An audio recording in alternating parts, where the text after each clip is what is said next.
दोस्तों, सफर कुरान का 7वां कदम एक ऐसे सबक पर है जो हर मोमिन की रूह को सुकून देता है। शुक्र और कनात, यानी अल्लाह का शुक्रिया और दिल की कनात सुकून।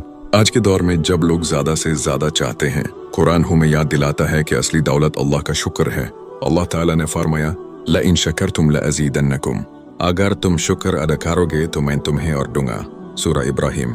सोचिए, अल्लाह खुद वादा करता है कि शुक्र से बरकत बढ़ जाती है। शुक्र सिर्फ जबान से अल्हम्दुलिल्लाह कहने का नाम नहीं, बल्कि दिल से रजामंदी और अमाल से इजहार है। कुरान हमें कनात सिखाता है, लिकै ला तअसव अला मा फातकुम वला तफरहू बिमा आताकुम, जो चला गया उस पर गम न करो, जो मिला उस पर फखर न करो। सूरह अल हदीद। यानी असली सुकून इसमें है कि जो अल्लाह ने दिया उसी में खुशी मनाओ। यही कनात इंसान को हसाद, चिंता और लालच से बचाती है। हमारे नबी की जिंदगी इसकी सबसे बड़ी मिसाल है। उनके घर में कई दिनों तक चूल्हा न जलता, लेकिन उनका चेहरा हमेशा मुस्कुराता। उनकी दुआ थी, या अल्लाह मुझे कनात नसीब फरमा।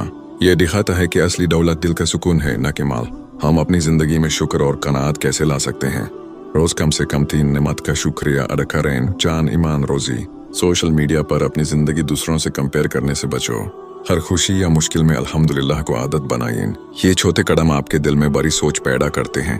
दोस्तों, याद रखो, जो दिल शुक्र से भरा हो उस पर गम का बोझ नहीं टिक सकता।